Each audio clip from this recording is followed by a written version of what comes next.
She was 22 and cast out by the only family she had left. With no plan, just a worn leather-bound book and $17, she bought the one thing nobody in Redemption Gulch wanted: a cracked iron church bell sold for scrap. But what the men who laughed at her didn't know was that sealed inside its heavy crown was a fortune in gold coin, and a confession that would call the town itself to account. Settle in and stay close for this story of quiet courage, and let us know in the comments where you are watching from tonight. Ruth Calloway had been shaped by two men, one who gave her life and one who taught her how to live it.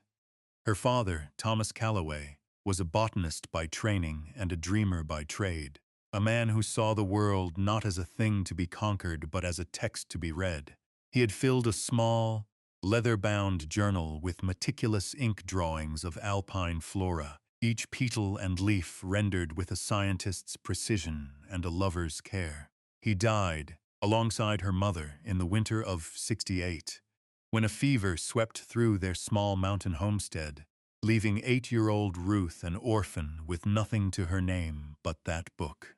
The book was her most beloved object, a tangible piece of a love she could barely remember, but felt as a constant, quiet warmth against her ribs. She was sent to live with her mother's brother, her Uncle Reed, in the bustling supply town of Granite Creek. Reed was a man of ledgers and accounts, of profit and loss. He was not unkind, but his affection was a measured thing, dispensed like rations. He saw Ruth as a column in his ledger, an expense to be managed. She was fed and clothed and housed, but she was never home. For 10 years, her life was a quiet, orderly affair of mending, cooking, and keeping out of the way. She learned to be self-reliant, because reliance on others was a currency she did not possess. She learned to be observant, because in a house where you are not central, you survive by noticing the currents and eddies of mood and intention around you. Her true education came not in her uncle's tidy house, but in the smoky, clangorous cavern of the town's smithy. It was run by Silas Blackwood, a widower in his late 60s whose hands were maps of scar tissue and calluses. Silas had been a friend of her father's, and when he saw the lonely girl with watchful eyes, he recognized the same steady soul. He never offered pity. Instead, he offered purpose. He began asking her for small favors: to work the bellows, to hold a piece of iron steady with the tongs, to fetch a specific hammer from the rack. He spoke to her not as a child, but as an apprentice. He taught her the language of metal, the way it spoke under the hammer, the different songs it sang as it cooled. He showed her how to read a fracture, to understand stress, to know when something was tempered and true, and when it was brittle and false. Most folks see a broken thing and all they see is the break, he told her once, his voice a low rumble beneath the hiss of the slack tub. They don't see the good steel that's left. The break isn't the end of the story, Ruth. It's just the point where a new one starts. He taught her about leverage, about how a small, well-placed force could move an impossible weight. He taught her that integrity wasn't about being perfect or unmarred, but about holding your essential nature even after you've been damaged. Silas died 2 winters before her ejection, leaving a void that the whole town felt like a missing tooth. For Ruth, it was the loss of the only person who had ever seen her for who she was. Not a burden, but a capable woman with a quiet strength. It was his lessons, more than anything else, that she would carry with her into the wilderness of her own life. The end of her time in her uncle's house came not with a shout, but with the rustle of a paper. Her uncle, at 45, had decided to remarry. His intended was a widow from Denver, a woman of society and particular tastes, and she had made it clear that her new home would not include a grown, unmarried niece of no particular standing. The cruelty was administrative, as clean and cold as a line item in a ledger. One Tuesday morning, after breakfast, her uncle called her into his study. The room smelled of dry paper and old leather. He did not ask her to sit. He stood behind his large oak desk, a barrier between them, and cleared his throat. "Ruth," he began, his eyes fixed on a point just over her shoulder. As you know, Mrs. Albright will be arriving next month. We have been discussing the arrangements for the household. He spoke as if outlining a shipping manifest. It has been determined that it would be best for you to make your own way now. You are 22, a woman grown.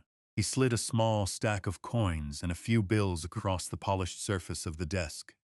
I have calculated your share. After deducting the cost of your room and board for the 14 years you have been under my roof, this is what remains. $17. It was not a gift. It was a final transaction, the closing of an account. There was no malice in his voice, and that was the worst part. It was simple, emotionless arithmetic. She was a debt that had been settled. Ruth did not argue. She did not cry or plead. To do so would have been to ask for something he was incapable of giving. She looked at the small pile of money, the sum total of her childhood, and gave a single sharp nod. She said nothing. Her silence was not one of submission, but of a profound and sudden clarity. She saw him, perhaps for the first time, not as her guardian or her family, but as a man who lived his life by a set of rules she could never subscribe to. She went to her small attic room, the place that had been her sanctuary and her cell. She did not own much. A few worn dresses, a sturdy pair of boots, a wool blanket. She packed them into a simple canvas satchel. The last thing she took was her father's journal of botanical drawings. She held it to her chest, the worn leather cool against her fingers. It was the only thing in the house that held any real value, the only thing that spoke of a love that was not measured or calculated. She walked down the stairs, past the parlor where her aunt-to-be's portrait was already waiting to be hung, and out the front door. She did not look back. The door clicked shut behind her, the sound as final and unremarkable as a clerk closing a ledger book at the end of a business day.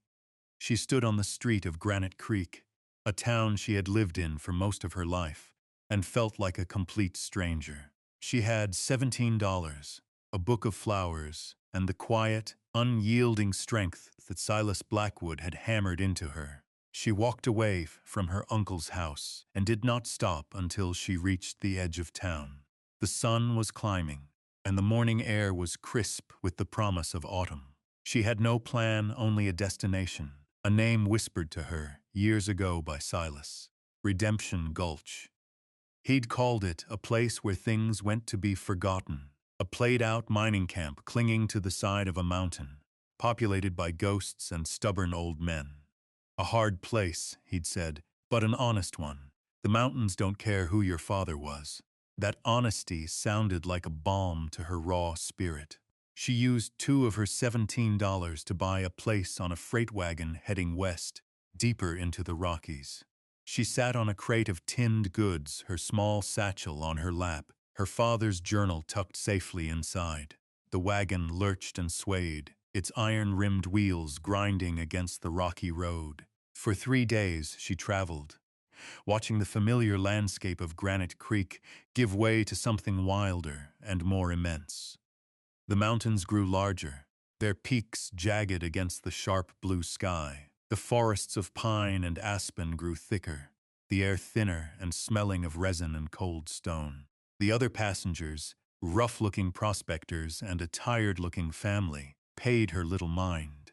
She was just another piece of human cargo, adrift in the vastness of the territory. The journey was a stripping away.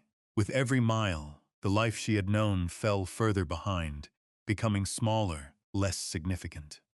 The sting of her uncle's dismissal began to fade, replaced by the more immediate concerns of survival. The gnawing in her belly, the deep chill that set in as soon as the sun dipped behind the peaks, the ache in her bones from the constant jostling of the wagon.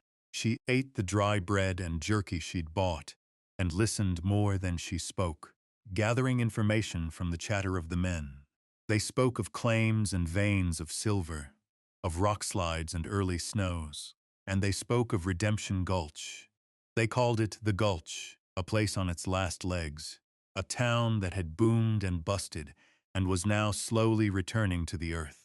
The freight wagon went no further than a dusty crossroads called Jasper's Fork. From there, the driver told her, it was another 10 miles on foot, up a steep, winding trail. She thanked him, shouldered her satchel, and began to walk. The physical effort was grueling. The trail was little more than a goat path, and the altitude made her lungs burn.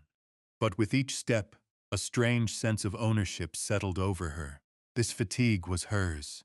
This struggle was hers. It was not imposed upon her by the quiet tyranny of her uncle's house. She was moving under her own power, toward a future of her own making, however uncertain. She crested a final ridge as the sun was setting, painting the sky in fiery strokes of orange and purple. Below her, nestled in a narrow valley, was Redemption Gulch. It was not much. A single, muddy street lined with a handful of weathered, false-fronted buildings, some of which listed precariously. A few cabins dotted the surrounding hillsides, smoke curling from their stone chimneys. It was a place worn by time and disappointment, but it was still there. It was still holding on, tired, dusty, and with a profound sense of having crossed a threshold into a new world.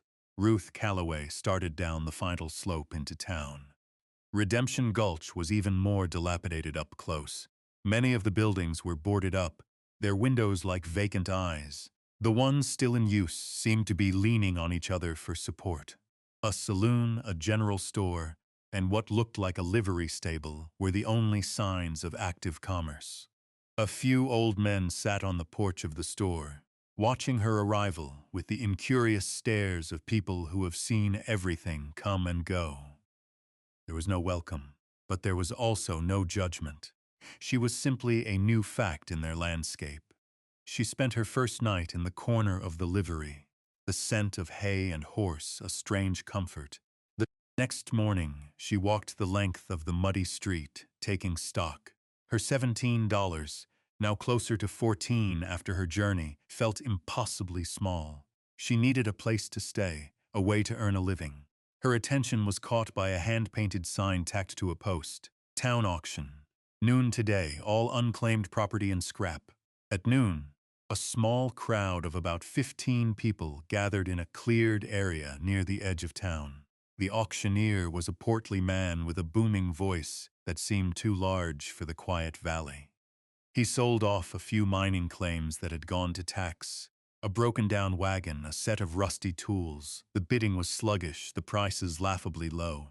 Then, 4 men rolled the last and largest item into the center of the clearing. It was an enormous church bell, cast from dark, pitted iron. It lay on its side, a fallen giant. A jagged, ugly crack ran a third of the way up its side from the lip, silencing it forever. "All right, folks," the auctioneer bellowed. "Last item of the day. The old bell from the first free congregation. As you know, the church burned nigh on 10 years ago. This bell's been sitting in the town lockup ever since. We're selling it for scrap. Weight is near a ton. What am I bid for this piece of history?" A few men laughed. The bell was a local tragedy, a monument to a fire that had scattered a whole community of believers, many of whom had then left the gulch for good. It was considered bad luck, a massive, useless weight. "Come on now, the iron is good. Melt it down for shoes or tools," the auctioneer pleaded. "Who'll start me at $10? Silence. The men on the porch of the store spat tobacco juice into the dirt. Ruth, standing at the back of the small crowd, felt a pull she could not explain. She walked forward, her eyes tracing the lines of the massive casting. She remembered Silas Blackwood's lessons. She saw the maker's mark near the lip. She saw the elegant curve of the crown, the solid engineering of the cannons used for mounting it, and then she saw something else. On the very top of the crown, where the metal was thickest, she noticed a subtle hairline seam in a perfect circle, about the size of a dinner plate. It was not a casting mark. It was too deliberate. It looked like a plug. Her heart began to beat a little faster. She thought of Silas saying, "The break isn't the end of the story." $5, someone yelled, a mocking bid from the back. The auctioneer looked desperate. "I've got 5. Do I hear 6? Ruth stepped forward. Her voice was quiet but clear. $17. A hush fell over the small crowd. Every head turned to look at her, the strange young woman who had walked into town the day before. $17 was a fortune for a piece of scrap iron. The men who had been laughing now stared in disbelief. The auctioneer's eyes widened. $17 from the young lady. Going once, going twice. He slammed his gavel down on a wooden block. Sold to the lady for $17. A ripple of snickers went through the men. She had just spent everything she had on a ton of cracked, useless metal. She had no way to move it, nowhere to put it. She ignored their condescending smiles. She had just acquired the heaviest, most burdensome object in Redemption Gulch, and in doing so, had become utterly penniless. But as she laid her hand on the cold, rough surface of the bell, she felt not regret, but a deep, resonant certainty. She had seen something no one else had. The first problem was logistics. The bell was an immovable fact, a ton of iron and bad memories sitting in the middle of a muddy clearing. The men who had laughed at her purchase offered no help, watching with amusement as she contemplated her predicament. Ruth remembered Silas's lessons on leverage. She did not try to lift it, she tried to move it. She spent her last few cents on a length of thick rope and a meal for an old prospector who owned a tired-looking mule and a stone boat, a simple heavy sledge for dragging ore. The prospector, a man named Jebediah, was skeptical but took her money. Together, using a system of levers made from scavenged timbers and a great deal of patient effort, they managed to winch the bell onto the stone boat. It took them the rest of the afternoon. The mule strained and the sledge groaned, but slowly, foot by painful foot, she hauled her prize to the one place in town that was as abandoned as she was. A derelict smithy at the far end of the street. The roof had holes and the forge was cold, but its stone walls were sound. It was a place of work and it felt right. With a final, groaning heave, they slid the bell onto the packed earth floor inside. She had a home for it, but she was now truly destitute. She had no money for food, no tools, no claim to the building she was in.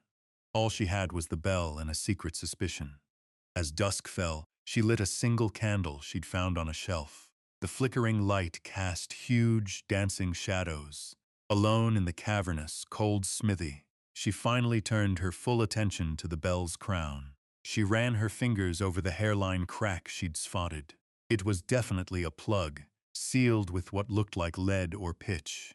She needed tools. Scouring the smithy, she found a rusty cold chisel and a heavy, short-handled hammer, their wooden grips smooth with the memory of another man's hands. They felt familiar, extensions of the lessons Silas had taught her. She placed the tip of the chisel into the tiny seam and struck it firmly with the hammer. The sound was a sharp, clear ping that echoed in the quiet space. For hours she worked. It was slow, painstaking labor. She moved the chisel a fraction of an inch, struck it, moved it again. A fine powder of rusted lead sifted onto the bell's surface. Her arm ached and her hands were raw, but she did not stop. She was not just breaking a seal.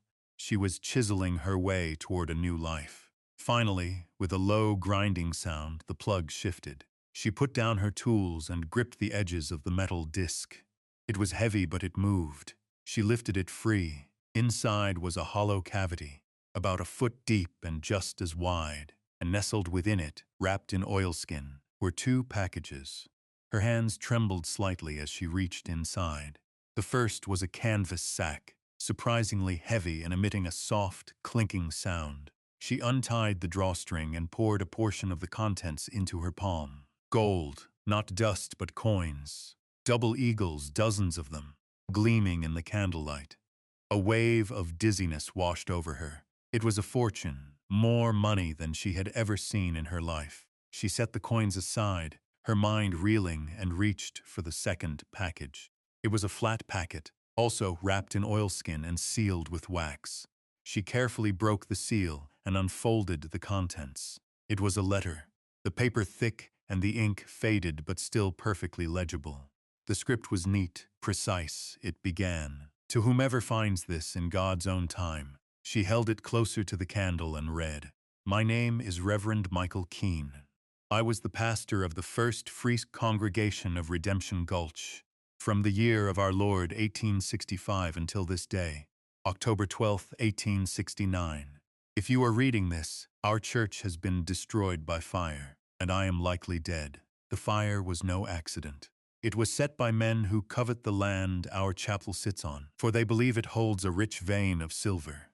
These men are Mr. Silas Croft, the owner of the saloon, and Mr. Jedediah Flagg, who holds the town's only freight contract. They offered to buy the land. I refused. They threatened my flock. We held fast. Tonight, I fear they will make good on their threats.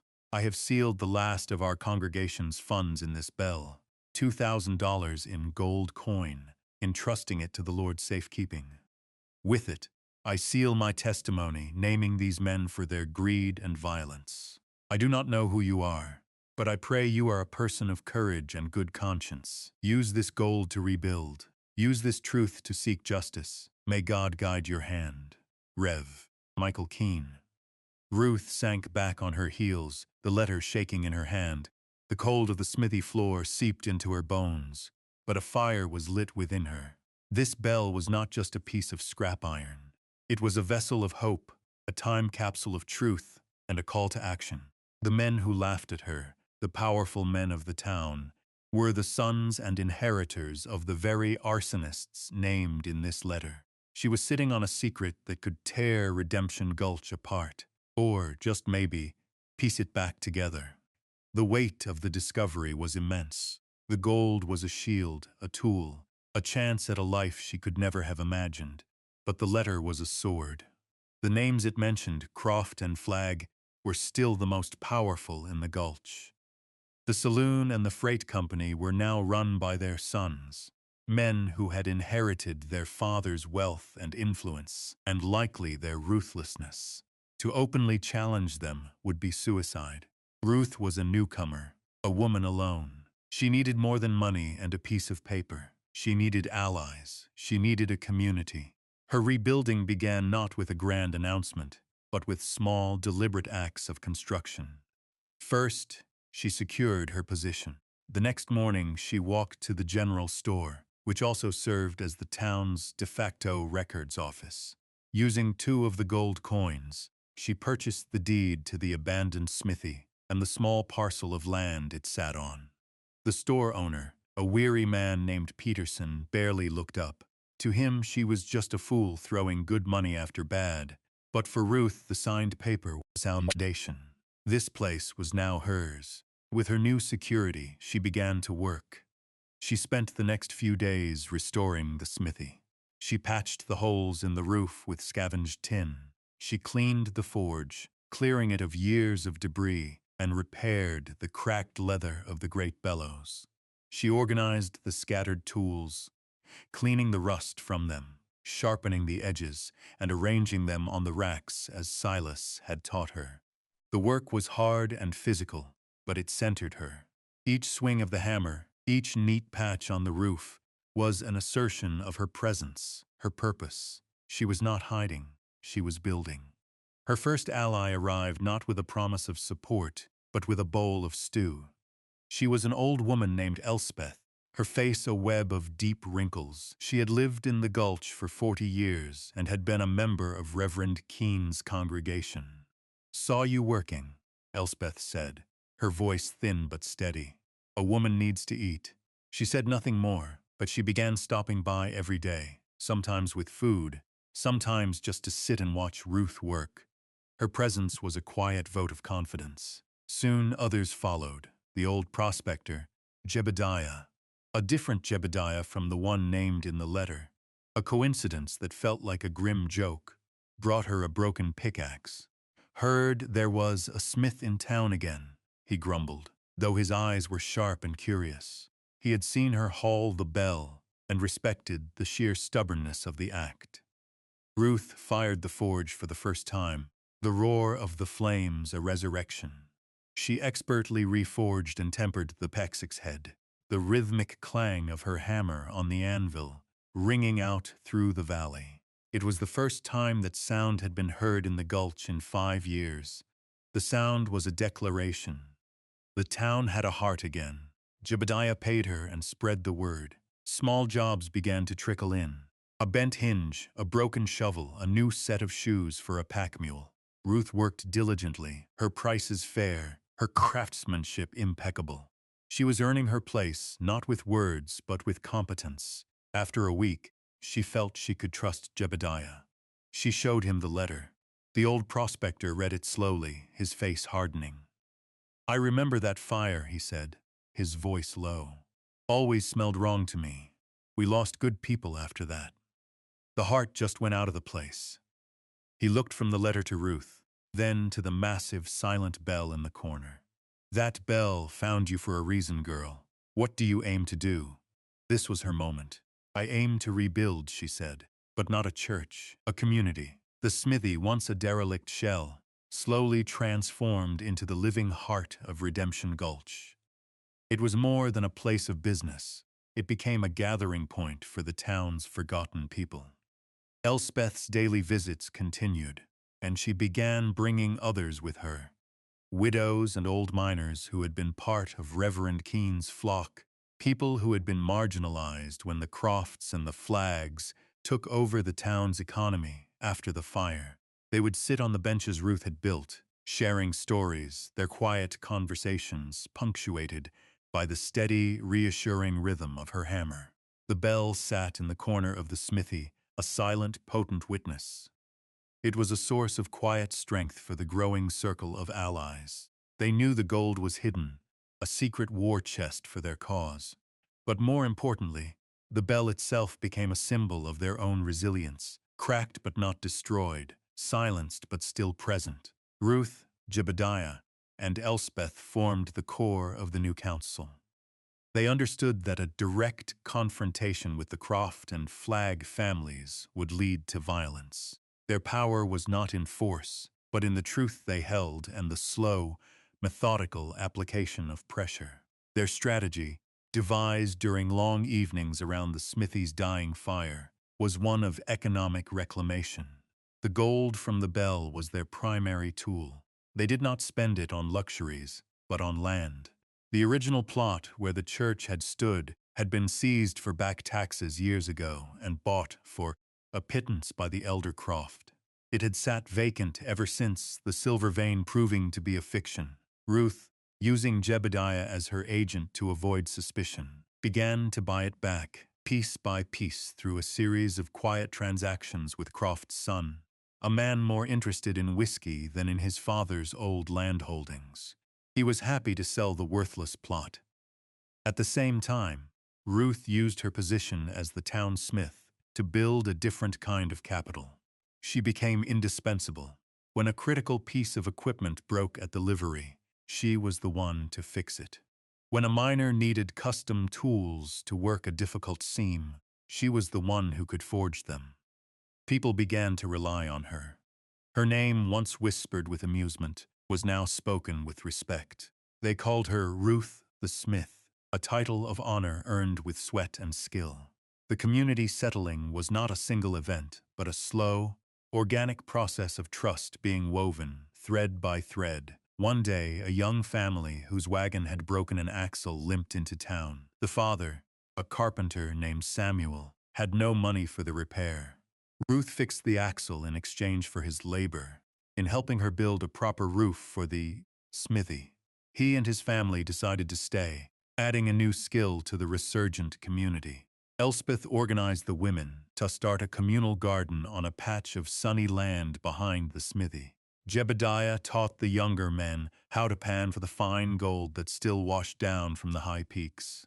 Slowly, carefully, they were building their own economy, independent of the saloon and the freight company. The town was dividing into two camps: the old guard, centered on Croft's saloon, and the new community, centered on Ruth's smithy. The shift in power was subtle, but it was undeniable. Ruth was no longer an outcast. She was the anchor of a revived and hopeful town. One evening in late spring, a year after her arrival, Ruth stood in the wide doorway of her smithy. The fire in the forge was banked, its embers glowing with a soft orange light. The air was cool and clean, carrying the scent of pine and damp earth. The day's work was done. A newly repaired plowshare rested by the anvil, ready for collection in the morning. Outside, the town was quiet. The raucous noise from Croft's saloon seemed more distant tonight, less important. Her gaze fell upon the object that now stood in the center of the reclaimed church plot, the bell.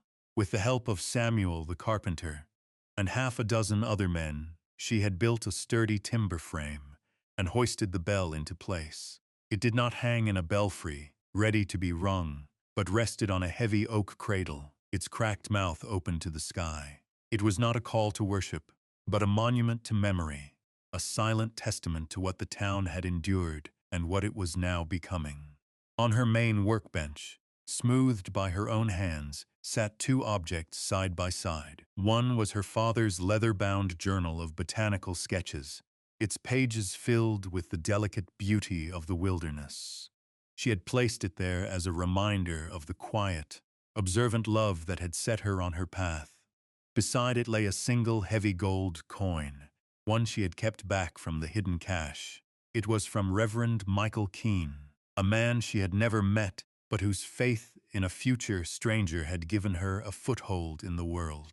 The book from the father who loved her, the coin from the pastor who trusted her. They were anchors to two different pasts, both of which had converged to create her present. She thought of Silas Blackwood, of his gnarled hands and his quiet wisdom. He had taught her to see the value in broken things, to understand that a fracture was not an ending. The men of the Gulch who had laughed at her a year ago now tipped their hats when she passed. Young Croft, having sold off his father's ill-gotten land, was drinking his way through the proceeds, his power dwindling with every empty bottle. The truth of Reverend Keene's letter had never been made public. It was a weapon they held in reserve. Its power was in its potential, a final piece of leverage that ensured the old guard would not interfere as the new community grew. The gold had been their seed corn, and the bell their silent charter. Ruth Calloway had arrived in Redemption Gulch with nothing but $17 and a memory of love. She had spent it all on a broken bell, an act of desperate intuition. It was the soundest investment she had ever made. She had not found a fortune. She had forged a home, hammered out of loss and scrap iron, tempered in the fire of a shared purpose. She was no longer an outcast, but a founder. Ruth Calloway was 22 and had $17 to her name when she was cast out. She spent it on a cracked and forgotten church bell, and it was the best $17 she ever spent. It bought her more than a ton of scrap iron. It bought her a purpose, a community, and a home. What have you found value in that others have overlooked or cast aside? Let us know your story in the comments below. And if you believe in the power of quiet courage, be sure to subscribe and share this story with others.